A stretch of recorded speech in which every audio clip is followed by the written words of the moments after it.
Zimbabwe's problems, and then what is to be done to grow the economy. In particular, we emphasize issues around macroeconomic stability, around economic transformation and growth, and also issues of politics, legitimacy and governance. All these matters must be addressed if we are going to grow the economy in the year 2019. The big picture, what we want as a country, we want shared economic prosperity. We want inclusive economic growth. That's the agenda. That's our vision for Zimbabwe. How do we get there? 3 pillars. We must address matters of politics, the issues around governance, the issues around constitutionalism, and matters of legitimacy.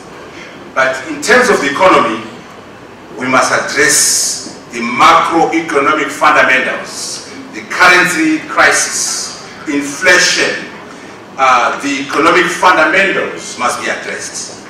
But what will take us to the promised land is economic transformation, growing the Zimbabwean economy, investment in the economy of Zimbabwe, innovation, entrepreneurship, and technology. The 4th industrial revolution is what's going to take us to the promised land. Now, this conference is very presumptuous. The first year of the Second Republic. Who told you it's the Second Republic? How dare you, Mr. Organizer? What have you smoked?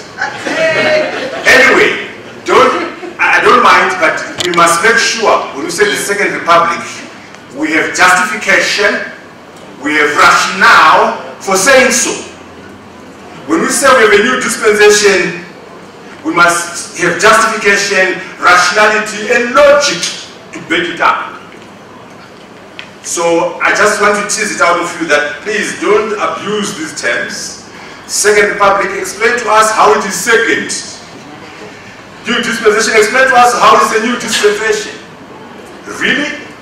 But anyway, that's not my topic. That's for Bisai and others. The nature of the challenges. There are economic problems that we need to address in the country. There are political problems we need to address in the country. My mandate is mainly concentrating on the economy. But the two are linked. You can't really address the economic matters without addressing the political matters.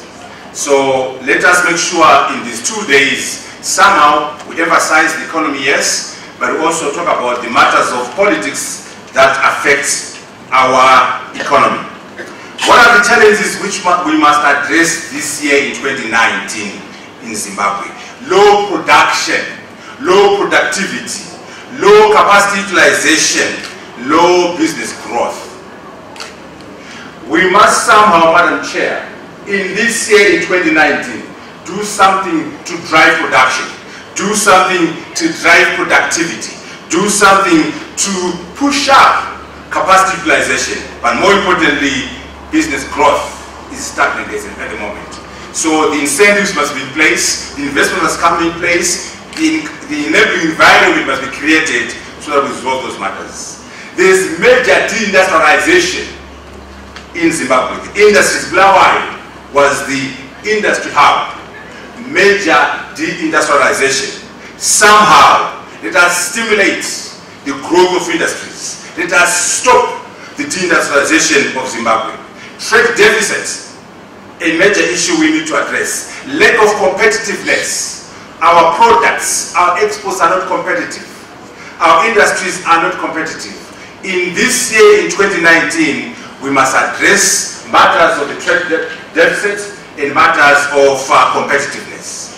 It's a debt-ridden economy, $9 billion deficits, $9 billion debts, domestic debt and international debt. We must address that matter in the year 2019. Currency crisis. And we'll say a bit more about that. It's just a symptom, but the way we address it will help us address the major macroeconomic matters in the country. High sovereign risk that we have in the country, it undermines FDI. Investors are worried about Zimbabwe. It's a risky territory for investments. Reckless spending by a bloated government with a bloated advisory committee, which includes Johnny. So it's a bloated government. It's reckless in its expenditure, but I'm sure they'll cut it down to size when they're advised by the advisors to cut it down to size. A shrinking tax base. We must expand the tax base. Let's not overtax people.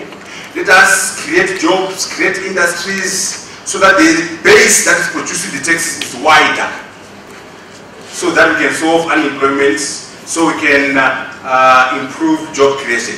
These are the matters. I only have 40 minutes. These are the matters that must be addressed or begin to be addressed in the year 2019. We go to look at this and say, how do we expand our tax base? How do we drive employment? How do we create more jobs? How do we make sure the workers are getting a living wage? How do we make sure we're producing more businesses and entrepreneurs as opposed to workers? The current crisis is just a symptom of the major macroeconomic problems within the country. Before you resolve the currency crisis, you need to do 5 things. The first thing, before you introduce a currency, by the way, 2 weeks ago, they introduced a currency by another name. RTGS dollar is a new currency. Devaluation, effectively. If you had $5,000 US in the bank, now we have $1,000. Massive destruction of value. Before you address the current problem in Zimbabwe, you must do the following. Build up reserves to back up the new currency. You must reserve a new currency. If there are no reserves to back up the currency, there should be no new currency. There must be fiscal consolidation, cutting down on expenditure. These are the reasons why there's high inflation in the country. If you don't cut down on expenditure, government expenditure, if there's no fiscal consolidation, you can't do currency reforms. So in the year 2019, let us build up reserves to back up our currency. In the year 2019, let us do fiscal consolidation, cut down on expenditure, so that we can resolve the challenges around our currency. Productivity and production. You can't even begin to talk about a new currency or resolving the currency matter without production, without productivity. Productivity and production should be the basis on which we resolve our matters of the currency. More importantly, when you introduce a new currency or when you are addressing the currency issues, you must protect people's savings. You must protect investments. You must protect deposits by ring-fencing people's deposits. For example, pensioners. If a pensioner has $20,000 US in their bank, they're not going to work again. If you dollarize or if you do what was done last week and destroy that value, then they are not protected. What you need to do is to say, for example, if you have $20,000 US in the bank today, it will remain $20,000 US. If you bring any new money, then we can do a 1 to 2.5, 1 to 5. But you must ring fence and protect the deposits of poor people, the deposits of our workers, the deposits of companies, the deposits of our pensioners. They are the major victims when we create chaos by destroying value through unplanned currency reforms. So minimizing destruction of value. There will always be some destruction of value when you do currency reforms. What we want to do is to minimize the destruction by carrying out ring fencing of savings. Now, confidence and trust. Remember, by definition, money is fiction. Money is a myth. Money is part of what Harari calls emergent realities. The US dollar that you have, when you say I've got a $100 note, it's not worth $100 in terms of gold or diamonds. It's the confidence you have that this paper, if I take it to the bank, if I take it to the shop, I'll get goods that are of the value of $100. So all money is a function of confidence and trust. Money is a myth. Currency is a myth. Even in America, in Europe, in China, everywhere. Currency and money depends on trust and confidence. A long time ago, money was based on dollars. What was called gold, the gold standard. They actually to print money which was in gold notes or had some gold in it.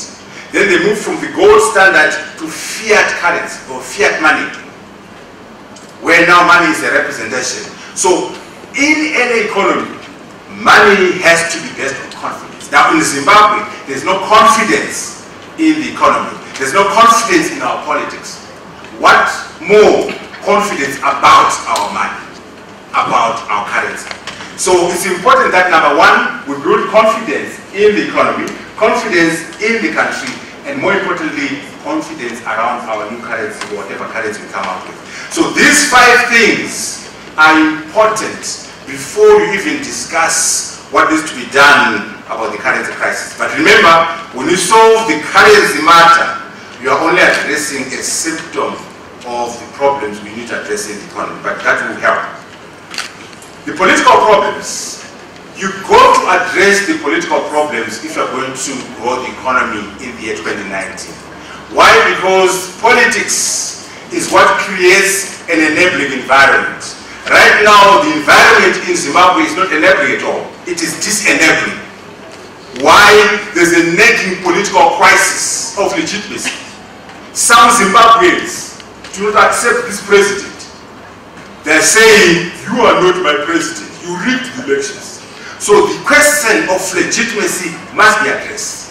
The question of governance must be addressed so that all Zimbabweans are flocking and moving in the same direction. The issues coming out of the 2018 elections must be addressed by Zimbabweans together. The legitimacy challenge, the governance challenge. There is lack of leadership in both the government and in the opposition. Lack of statesmanship. There is need for leadership across the board. Zimbabweans must work together. Zimbabweans must put Zimbabwe first. In terms of the government, it's obvious there's lack of leadership if you look at the way they're addressing the currency issue and the way people are concentrating on 2023. You've just come out of the elections and you say, it did fail, 2023. Shame on you. You've just won an election. What's important now is focusing on the economy, addressing the economy. If we're going to grow the economy in the year 2019, we must stop all the nonsense about ED fail 2023. It must be the economy fail.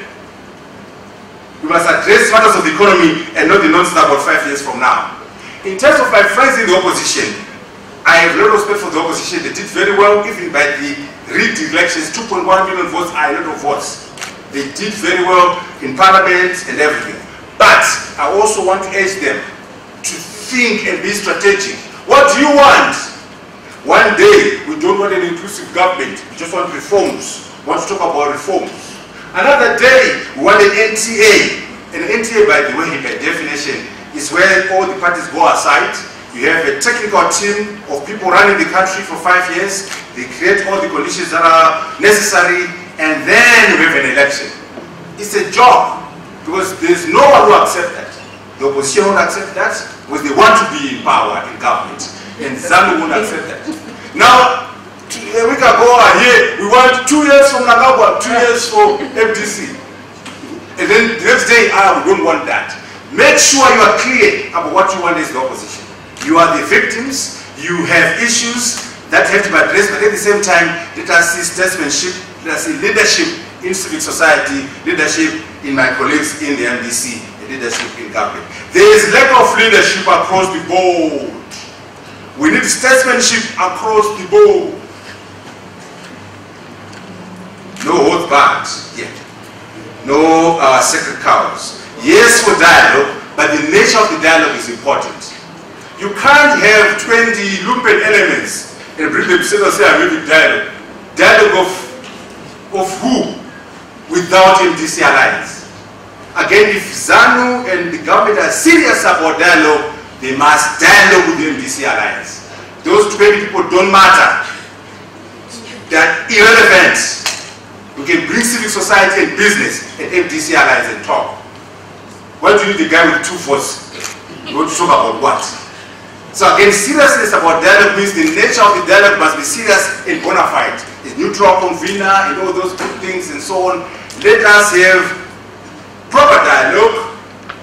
But also, I must say to my colleagues in the opposition again, you must also understand that you are very weak like us, Morgan and I were very strong. You are not. I want to be very honest. In our case, Morgan and I together, we controlled Parliament. 109 MPs, some was in the minority. We were powerful. Morgan came first in the first election, and then the runoff he pulled out, which was a strategic move. So if you remove the runoff, Morgan was ahead. So he had that power. But more importantly, for us, South Africa rejected Mugabe's nullity. SADC rejected Mugabe's nullity. The AU rejected Mugabe's nullity. Unfortunately for my colleagues right now, South Africa has embraced this regime. SADC has embraced these guys, and AU the same. So the bargaining power is minimized. Okay? And I'm not saying this to say anything, but to say, understand that Masamba Asiana, your bargaining power is not as strong. But more importantly, 2/3 majority that ZANU has is not being challenged by the opposition. So what I'm saying is everyone must come together and understand the balance of forces.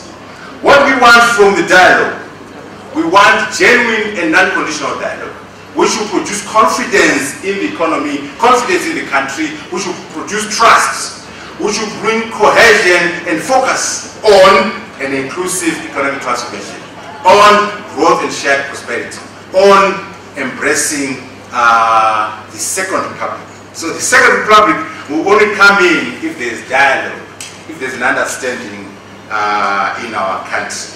So I spent a bit of time on this because it is foolhardy, it is not productive to concentrate on economic measures alone without addressing the legitimacy issue, governance and politics. When you say Second Republic, what do you mean, or what should you mean?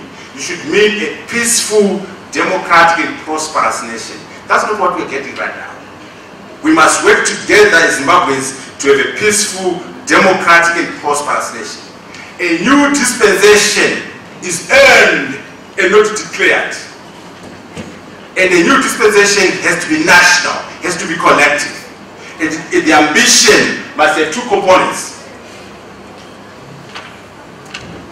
A shared national vision and a national brand. So as we talk as Zimbabweans, civil society, the opposition, and ZANU, we must create a shared national vision, which becomes the basis of the Second Republic. We must have a shared competitive national identity, which is our national brand. And these are the questions we must ask ourselves. What is the state of our society, the economy, and politics? What do we want to achieve as a people and as a country? Where do we want our society, our politics, and our economy to be in a bounded time frame, in 2030, 2040? We must answer these questions together as civic society, as opposition parties, and also as business. So that we have a national vision, the strategy being our game plan, and then of course we must do things. And I like what Silvia is doing, measuring. We must measure what is done. So you must have what is called an implementation matrix, which monitors and evaluates your activities. I know it's random questions, but I won't spend time on this. We need tourism, we need investment, we need governance, culture, and people. We must be known well in those areas, what's called the hexagon of branding. This is what needs to be done in 2019. Get the framework right, get the vision inclusive and owned by everyone. Get the national brand correct, and in particular, start driving investment into the country. Okay?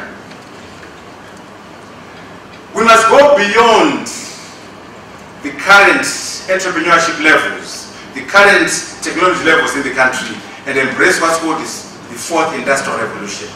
By the way, I've looked at the TSP, the Transitional Stabilization Program. It's a good document, but missing on a number of things. In particular, it's missing on the efforts of the fourth industrial revolution. I know the president has said a few things, very unstructured and very unclinical statements on the fourth industrial revolution. I'm going to give you the proper brief on the fourth industrial revolution from the professor, not from all these other. First, The first industrial revolution was about water and steam. The second was about electric power. The third was about electronics and the ICT revolution. Now we're talking about a revolution that combines the physical, the digital, and the biological. And the revolution has a huge speed, a major area of scope, and also it's what we call a systems impact. The growth of artificial intelligence and its extensive use in the development of e-commerce. We must, as Zimbabweans in the year 2019, have an understanding of the fourth industrial revolution and ask ourselves, what can we do to drive our economy using these elements? Artificial intelligence, intelligent algorithms, augmented reality, human augmentation, big data, Internet of Things, Internet of Everything, nanotechnology, drones, and robotics and mechatronics. By the way, I think all these things are far-fetched in Mutambara. They're for Japan, they're for America, they're for you. No, think about EcoCash, think about M-Pesa. There is nothing in Japan, there is nothing in America, there's nothing in Europe. This is as good as EcoCash or M-Pesa. Why? Because our lack of banking infrastructure, our lack of brick-and-mortar banking made us adopt banking on the phone. Faster than Japan, faster than America, faster than Europe. So currently as we speak, M-Pesa and EcoCash are global best practice. So if we think very carefully, some of these technologies can be easier to adapt, more effective to adopt in Africa than in Europe. 3D printing, biotechnology, renewable energy, energy storage, quantum computing, cloud computing, blockchain technologies. All these goodies, how can we use them in the year 2019? How do we understand them in the year 2019 to grow the economy in Zimbabwe? Okay? So that you can understand what's happening, I'm going to put in some voices here so you can hear what other people are saying at MIT, at Harvard, at Apple, so that you have a global sense of this revolution called the fourth industrial revolution. Global CEOs, what are they saying about this? The original industrial revolution was driven by the discovery that you could use steam engines to do all kinds of interesting things. That was followed by additional revolutions for electricity and computers and communications technology. We're now in the early stages of the fourth industrial revolution, which is bringing together digital, physical, and biological systems.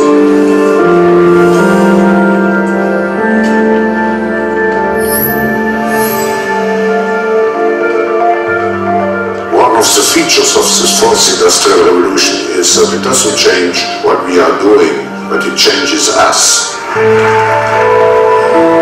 We need a different economic model that will allow us to meet the basic needs of every human on the planet, and that will be focused not on growth per se, but on maximizing human well-being. We have energy technologies that can power our civilization, but how do we get it and implement it at the scale we need at a price that people around the world can afford? If we're able to do something to transform cities, to make it more efficient, then the impact can be huge.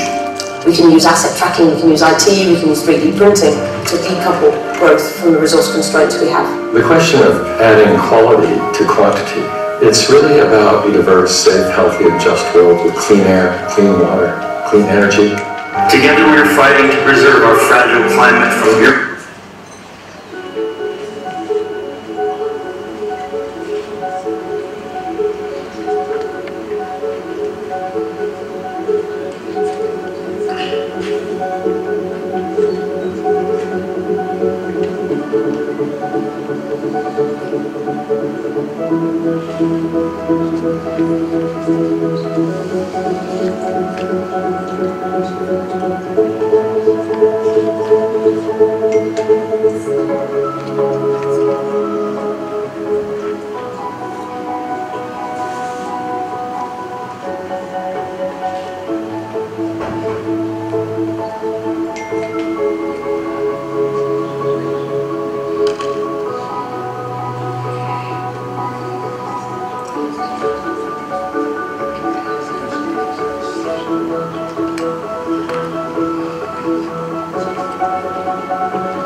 I expect the digital transformation of life to bring huge changes. Everything from science to healthcare to sensors to robotics. Whether it's information technology and the acceleration we see in artificial intelligence, you just look across the board and you can see a lot is happening. It's really the notion of digital technology pervasively impacting every walk of life in every vertical industry in all parts of the globe. So speed is mind-boggling. What I'm particularly concerned about it is how little the world is prepared for the fourth industrial revolution. If we are not innovative, if we're not creative enough, it will be very difficult to survive in this century. Countries in emerging markets should take the lead. Mobile platforms will define how fast the fourth industrial revolution will be embraced by the country. It's very difficult to try to bridge the gap between a borderless industrial revolution that's being governed by different policies and regulations in each territory and country. We're always looking for new technology, how it makes the process more efficient, how it makes the quality higher. But one of the things that it's really creating is a need for those that have a technical background. 52% of the encounters with our primary care physicians were handled virtually. Just a massive change. The technologies available today to scientists. Okay, you have a sense now of what's involved from the different players, from business, from academia. Now, what's important for Zimbabwe is to understand that this is a revolution. If we're not careful, we're going to be left behind. Most Africans in most African countries did not participate in the first industrial revolution, in the second and the third. And if we don't get into this revolution, again, we're going to be left behind. What we need to do, it can't be business as usual. You need a different way of educating yourselves, educating our high school students, our university people, by giving them what's called critical thinking, mastering how to think, not telling them what to think, but how to think, problem-solving skills, structured thinking. So the way we teach in high school, the way we teach in the university has to change in the year 2019. Blended learning, interdisciplinary approaches. Don't tell me I'm a superstar lawyer who doesn't know about philosophy, art, or computers. Or don't tell me you're an engineer who doesn't understand philosophy, the law, or politics. In the industrial revolution we're talking about, we want what are called Renaissance men and Renaissance women who can talk about philosophy, talk about mathematics, talk about the Bible. Blended learning, ecosystem thinking, emotional intelligence, cultural intelligence, existential intelligence, spiritual intelligence. These are the new types of intelligence we need in the year 2019 to grow the economy. Acquisition of key competencies as opposed to traditional education. So the way we teach has to be different. You must acquire competencies as opposed to traditional education. You want judgment, negotiation, cognitive capacity, flexibility, knowledge production, knowledge management, knowledge ownership, intellectual property management. It's a different world. So Zimbabwe must embrace the new skills or start to embrace them in the year 2019 to grow the economy. Beyond Zimbabwe, we must not think about ourselves as an island. Under globalization, Zimbabwe won't make it as Zimbabwe. We're going to make it as SADC. We're going to make it as COMESA. We're going to make it as the African Union. Continental integration, regional integration. So again, in the transitional stabilization program, there's no leveraging of SADC here. I got the document here. There's no leveraging of COMESA. There's no leveraging of the African Union. Yes, let us have our plans in the economy in Zimbabwe, but driving our economy requires numbers, requires survival under globalization, and we must leverage SADC. We must leverage COMESA. That's what we need to do in the year 2019. The TFTA, the African Continental Free Trade Area, signed on the 21st of March 2018. These are the bodies in which you should anchor our economic programs. Why are we saying this? Continental integration is the only viable framework under globalization. The TSP does not leverage the region. The continent or even the fourth industrial revolution. That must change for Zimbabwe.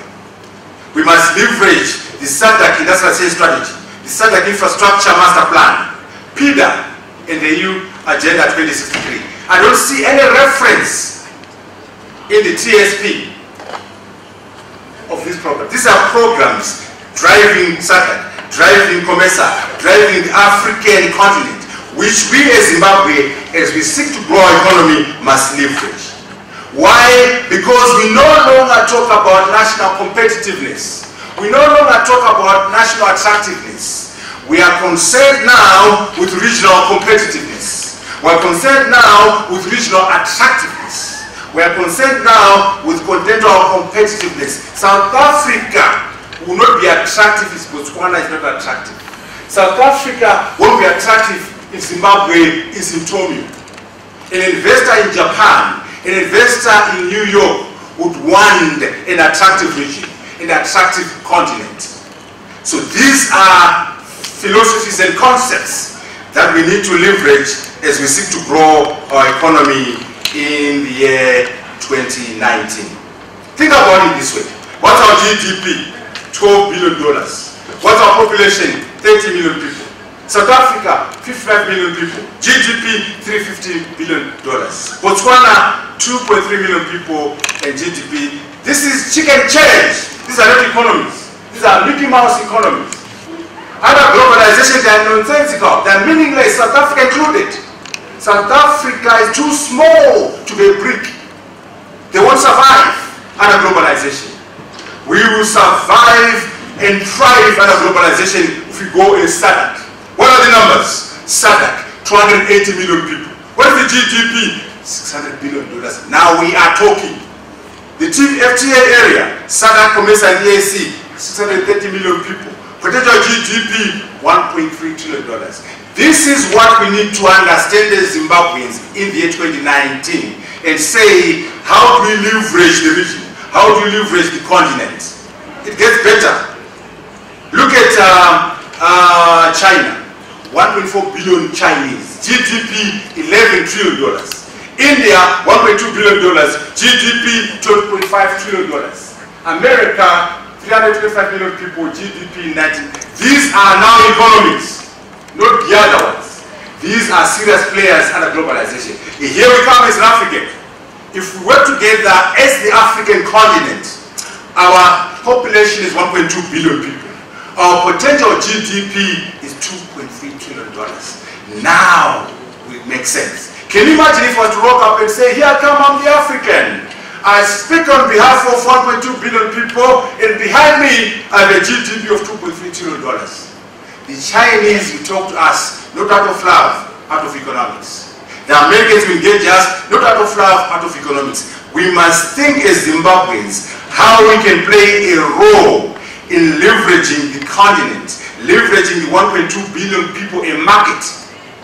How to leverage the collective GDP of $2.3 trillion. That's what we need to be thinking about as Zimbabwe. We can't have Botswana negotiate with China, Zimbabwe negotiate with China, South Africa negotiate with China. We get short-changed. Why don't we go as a block? Can you imagine if we put our diamonds together? Botswana, South Africa, Zimbabwe and Angola in a diamond cluster. We will dominate the world. We will name the price of the diamonds because we'll be the biggest diamond producer in the world. Platinum. South Africa and Zimbabwe working together. 95% of all platinum. We'll be the producers of catalytic converters. We'll be the drivers of the platinum industry. All cluster, Nigeria, Equatorial Guinea, Niger. What we're simply saying is we can't operate as little nations and survive. Why don't you work in clusters and be able to enable our value? So we need to do things differently in the year 2019.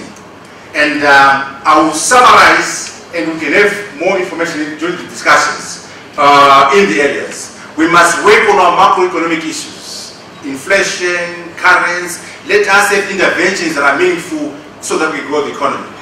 We must work towards a shared and inclusive economic growth by working on agriculture, working on mining, moving from acquisition of land to productivity, using science and technology in mining and agriculture, manufacturing, housing, gender, young people, devolution, expanding the tax base and collection efficiency of taxes. What are called consumer-facing industries. The future belongs to tourism, financial services, banking, insurance. That sector, which includes ICT and the fourth industrial revolution, can drive our economy in addition to our natural resources. Building, enabling public infrastructure, transport, power, water, sanitation. Seek first the kingdom of infrastructure, and everything else will follow. You need infrastructure. Okay? Human capital development, education, health, ICT, and the fourth industrial revolution. We'll be able to discuss this in detail as we have our session. Regional integration, emphasizing the Zimbabwean diaspora. Let us leverage our people in the diaspora.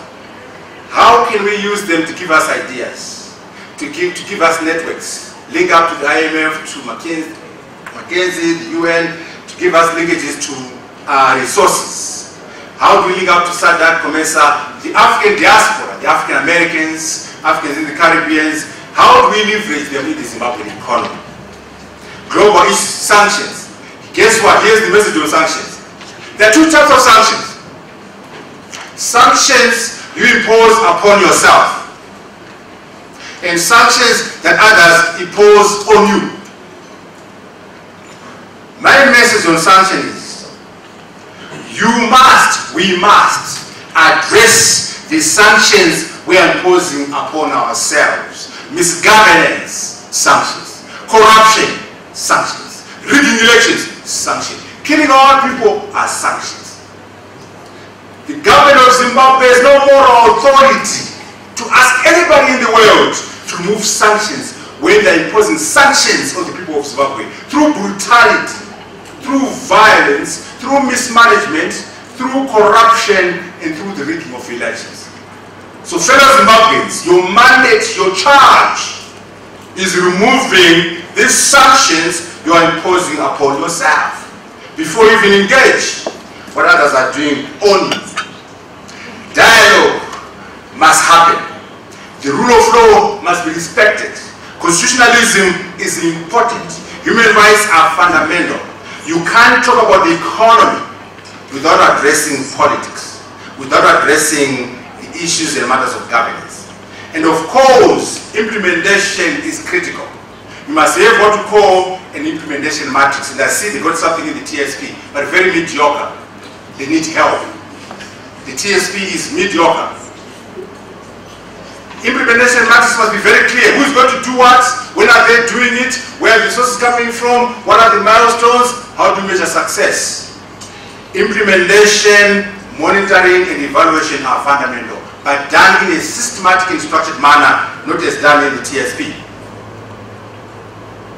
As we conclude, we are saying to Zimbabweans, to ourselves, we want a shared economic, shared economic prosperity. We want inclusive economic growth, but it has to be done in a holistic manner by addressing all matters. My concentration was on economic efforts, economic transformation, innovation, entrepreneurship, the fourth industrial revolution, regional integration, continental integration. I also spoke about macroeconomic stability, the currency matter, inflation, money supply, and all these things. But you can't discuss the economy outside politics. So the political matters must be addressed. Governance and legitimacy issues must be resolved. But always remember, we as Zimbabweans are going to be masters of our own destiny. We Zimbabweans are going to be the creators of our own destiny. In other words, we must become the change we seek to see in Zimbabwe. None but ourselves will be the creators of a new economy and grow our economy in the year 2019. What outsiders can do is help us help ourselves. I thank you so very much for this opportunity, and we'll say more during the discussions.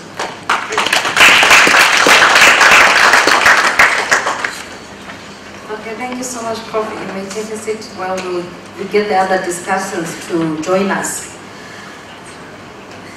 That was a very loaded presentation. Here are some of the highlights that I noted very briefly. I noted that there is a need for a change in discourse. I have a